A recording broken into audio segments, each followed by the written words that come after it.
Welcome everyone, welcome to prep with me.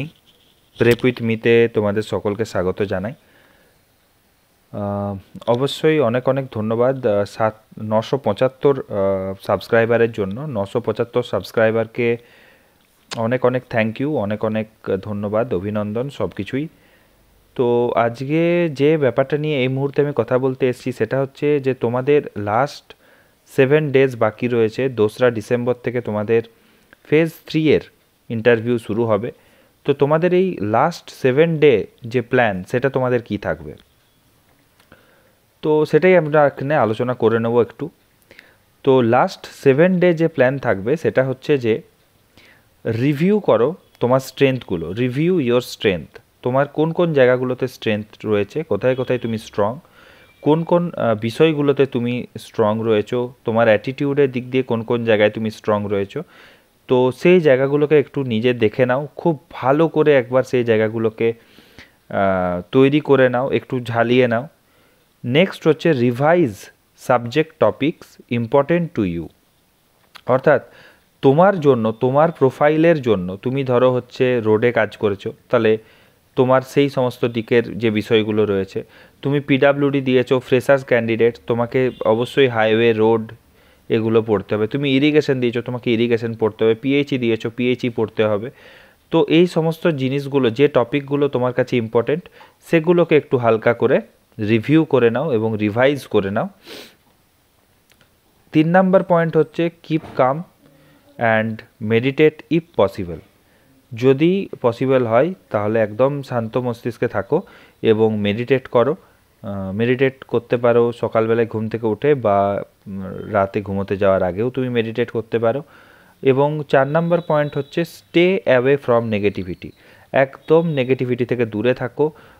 কোনো রকম negative মাইন্ডে যেও না যে ওরা ভালো করছে, আমি খারাপ করছি, এটা ভালো হবে, ওটা খারাপ হবে।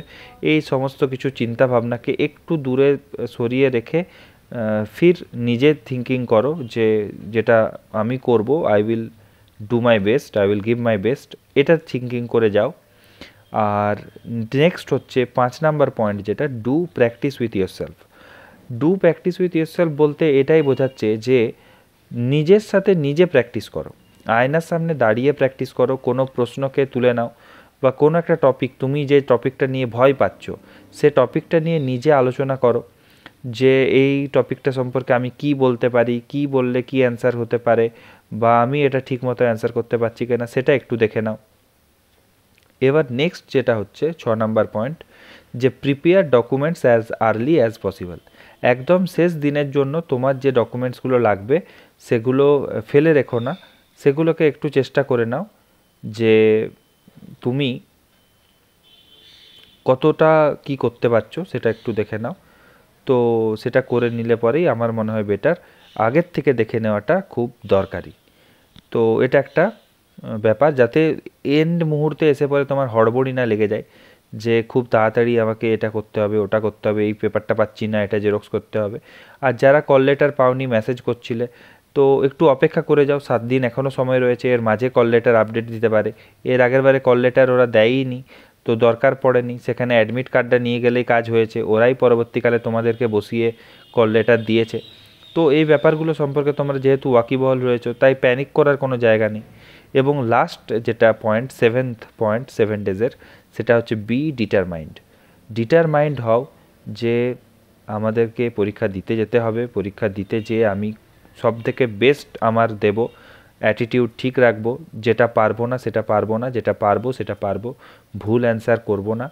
এবং চেষ্টা করব ওদের সাথে কোনোভাবে তর্কে না জড়িয়ে যাওয়া, এবং ডিটারমিন্ড হয়ে তো আমি পরীক্ষাটা দেব। এই চান্সটা এসেছে, এই চান্সটা বারবার আসবে না, এই জিনিসটাকে মাথায় ঢুকিয়ে নিতে হবে। এবং এইভাবেই তৈরি হয়ে যেতে হবে যে আমি ওখানে কিন্তু আমার বেস্ট পারফর্ম করব। ওখানে নার্ভাস হয়ে যাওয়ার কোনো ব্যাপার নেই, নার্ভাস হয়ে গেলেই মুশকিল। সো নার্ভাস হবে না, খুব শান্ত মস্তিষ্কে পরীক্ষা দেবে, ওদের সঙ্গে তর্কে জড়াবে না। ওরা যেরকম যেরকম চাইবে সেরকম সেরকম অ্যান্সার করবে।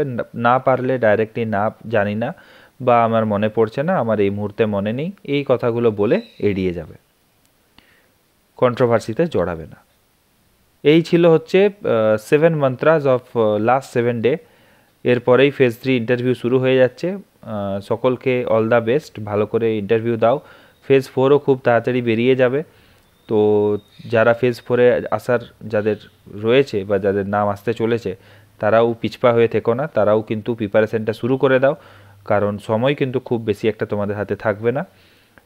এবারে প্যানেল বেড়ে 2টো হয়েছে, 2টো প্যানেল মানে অনেকটাই ছেলেপুলের পরীক্ষা হবে, অর্থাৎ 320 জন।